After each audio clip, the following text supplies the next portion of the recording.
Donc tu es persuadé que vous allez dépasser les 5%? Bah écoute, sinon je ferais pas tout ce que Ah oui, je fais d'accord. depuis J'ai 7 juste mois, une question. tu vois. Comment Ouais. tu te positionnes par rapport au Frexit? Alors, je me positionne. Alors, je vais te répondre très J'allais la honnêtement. poser en plus. Très honnêtement. Excuse-moi. Bravo. Je vais te répondre très honnêtement.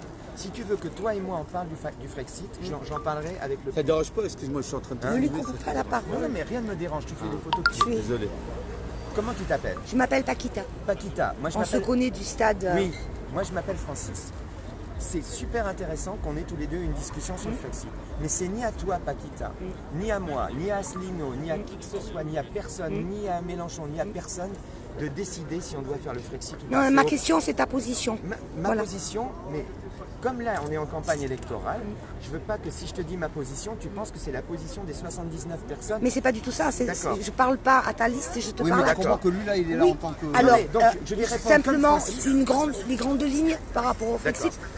Donc C'est- je vais te répondre par rapport au Frexit, ce que pense Francis, hein, mais ce que C'est pense ça, Francis à et titre Paquita, individuel. ça n'a aucune importance. Tout à fait. Maintenant, ce que pensent les 79 gilets jaunes qui sont avec moi par rapport à ce genre de sujet, Oui. c'est que c'est aux Français de se prononcer. Tout à fait. là-dessus. Et c'est pour ça qu'on veut le RIC.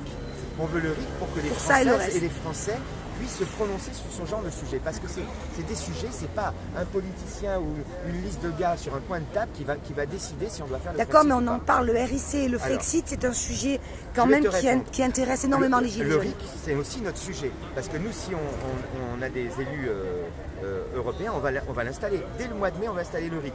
Parce qu'on va installer des permanences européennes où les gens viendront voter. C'est-à-dire que une fois que- Régional, Oui. ça va être Dans quoi? toute Ça la va région. partir communal, régional? Ça va être un RIC. Je t'explique, c'est-à-dire que nous, une fois que les gens ils auront voté pour nous, ils vont être obligés de continuer à voter. C'est-à-dire que c'est pas parce qu'ils auront voté pour nous qu'ils vont renoncer à voter. Nous, on ne sera pas là pour voter à leur place. Donc nous, on va organiser des permanences européennes pour que ceux qui ont voté pour nous continuent à voter tout ce qu'on nous donne à voter à l'Assemblée européenne. On ne prendra aucune décision. C'est les gens qui ont voté pour nous qui continueront à prendre des décisions. Ça s'appelle la démocratie. Et nous, on sera les facteurs. Et par exemple, si on a 10 députés, s'il y a 60% de gens qui sont pour un truc et 40% qui sont contre, si on est 10 députés, il y en aura 6 qui voteront pour Et 4 et 4 qui voteront contre. Comme ça, on ne sera pas achetable par les lobbies. Tu comprends? Voilà. Et donc, maintenant, si tu me demandes à moi perso ce que je pense, si demain il y avait un débat pour ou contre le Frexit, moi je pense que le Frexit est une connerie. Parce qu'on sera toujours plus fort avec une structure commune et bien organisée que tout seul dans notre coin. Et d'ailleurs, les Anglais commencent à s'en rendre compte. Maintenant, ça ne veut pas dire que je pense que l'Europe, elle fonctionne bien. L'Europe, la structure actuelle de l'Europe, c'est de la merde On est intégrale. Et par contre, il faut la modifier. Maintenant, je peux te dire sur les 3 raisons pourquoi je pense que c'est pas intéressant et intelligent de faire ça.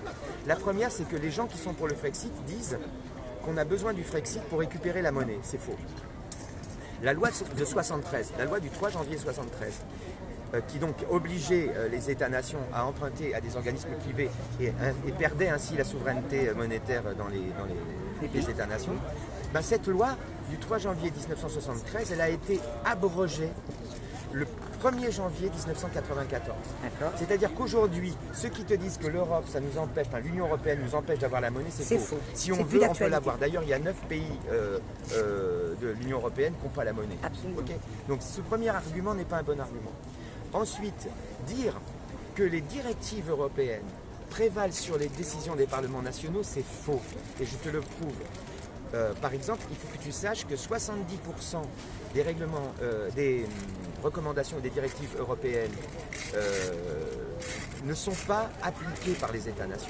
70% des règles, je dis toujours des réglementations, parce que c'est des réglementations, mais en fait ce sont des propositions qui sont faites aux États-nations, qui ensuite statuent. Choisies Eh ou bien, 70% des directives ou des recommandations Elles ne sont européennes pas ne sont suivies. pas appliquées.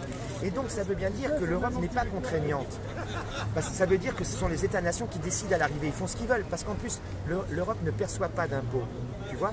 Donc elle n'a pas de force coercitive, il n'y a pas de police fiscale, il n'y a pas d'armée, il n'y a pas de constitution, il n'y a pas de loi, il n'y a rien.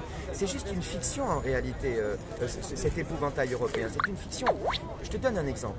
Par exemple, nous on veut faire sauter le soi-disant verrou européen qui nous empêche, en France, enfin, dont on dit que ça nous empêche de faire tomber la TVA à 0%. Et on D'accord? dit aussi que ça, parce que le problème, le raccourci entre le Frexit et le RIC, beaucoup de gilets jaunes pensent que le RIC ne sera pas possible tant qu'on n'a pas d'abord procédé au Frexit.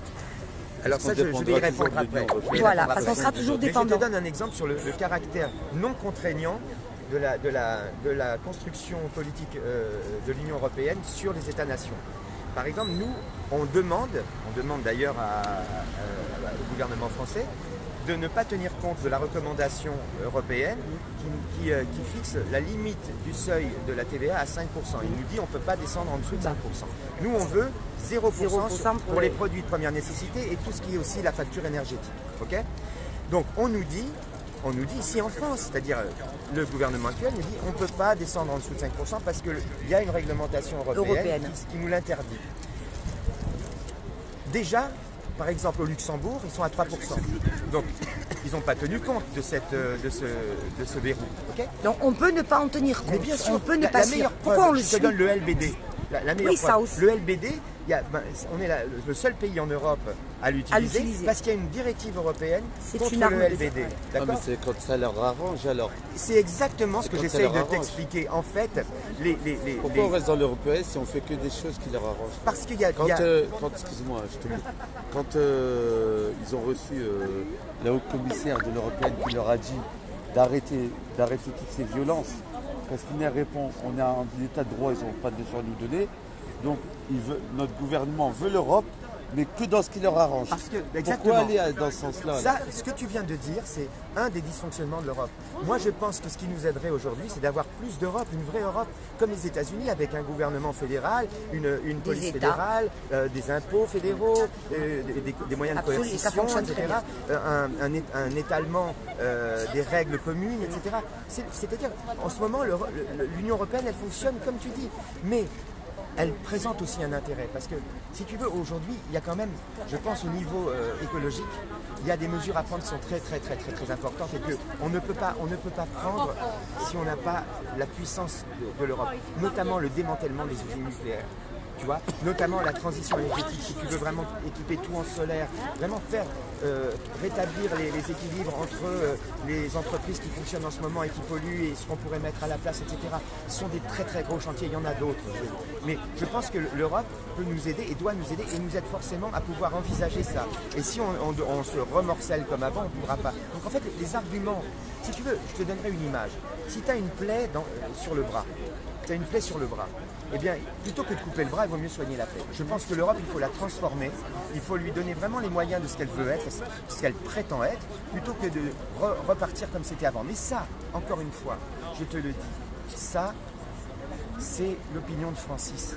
Et c'est pas à moi de trancher là-dessus. C'est pas aux gilets jaunes qui sont rassemblés sur ma liste de trancher là-dessus. Mais tu vois, par exemple, ce que nous, on peut faire, nous, en tant que gilets jaunes, c'est mettre le pied sur ce qui ne va pas. Comme ce que tu disais. Mais on fait que ça, par exemple, mettre le doigt sur toutes les incohérences et les injustices. Pour l'instant, on le met de l'extérieur. T'imagines, si comme un virus, on rentre l'idéal, ce serait de pouvoir... dans l'Assemblée européenne, on devient un virus et là, on va faire valoir les vices du programme.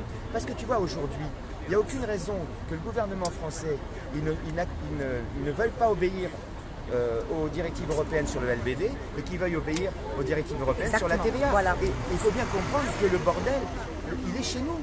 C'est la façon dont la France gère. Parce que quand il y a des choses qui sont votées en Europe et qui sont bénéfiques, et je vais t'en donner un exemple, pour les citoyens européens, il faut appliquer. Tu vois, il y a une taxe par exemple, et ça, l'Europe crée ça. Et si on regarde ce que font les autres pays d'Europe, et si on arrive à bosser avec eux, et en harmonie avec eux, il y a des super idées. En Autriche, par exemple. En Autriche, ils taxent le chiffre d'affaires des très grosses entreprises au-dessus de 50 millions d'euros. Si tu taxes le chiffre d'affaires, il n'y a plus d'évasion fiscale possible. Tu vois, il n'y en a plus. Donc ça, c'est quelque chose qu'on pourrait appliquer chez nous, au lieu d'aller piquer la retraite de nos anciens. Mais on est d'accord que ça ne va pas dans le sens de l'idéologie de Macron, parce que pour moi, c'est de l'idéologie. Non, mais le problème, c'est Macron, c'est pas l'Europe. On est d'accord. On est d'accord. Ah, c'est le gouvernement et l'Europe. Macron et ce qui est à côté. Il faut aller à l'Europe, il faut aller dans l'Assemblée européenne, nous les Gilets jaunes, pour dénoncer la politique de Macron.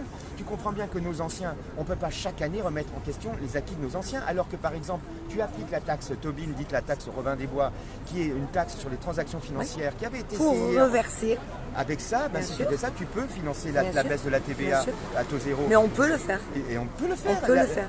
Et on peut faire en sorte que le peuple entier puisse vivre décemment et dignement. C'est possible. C'est possible. Et l'Europe ne nous empêche pas, c'est Macron qui nous empêche.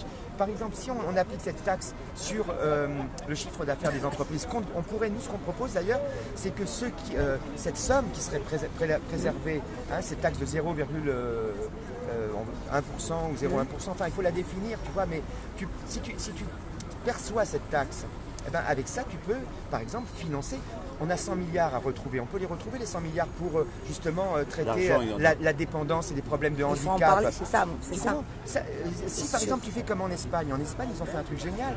En Espagne ils ont fait une taxe sur les bénéfices que font les banques sur les transactions, les opérations bancaires. Avec ça ils ont financé leur retraite. Avec ça nous aussi on peut financer les retraites. Ils sont en train d'interpeller. Tu vois, c'est ça. Ils sont en train d'interpeller un gilet jaune.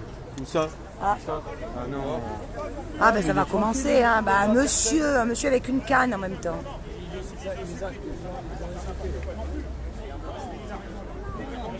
Monsieur est témoin, on ne nous insulte pas. Non, arrêtez. Nous, on est là pour mais qui c'est qui a insulté? Non, mais on est d'accord,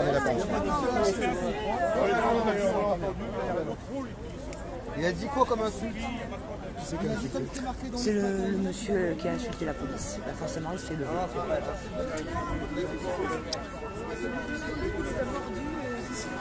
Ouais, je trouve... excuse-moi, je t'ai laissé parce que bon, on essaie de capter tout ce qui se passe, parce que ce qui se passe, c'est lamentable. Est-ce qu'il y a un témoin que... Oui, il a insulté. Il y a des gilets jaunes qui ont insisté, donc... Moi, je vais revenir un petit peu sur, merci. sur les élections. Moi, voilà, j'ai eu le plaisir de poser des questions et d'écouter les réponses de Francis Lalanne. Bon, je ne sais pas s'il vous a convaincu. Je vous dis à très bientôt pour la suite de la manifestation. Merci.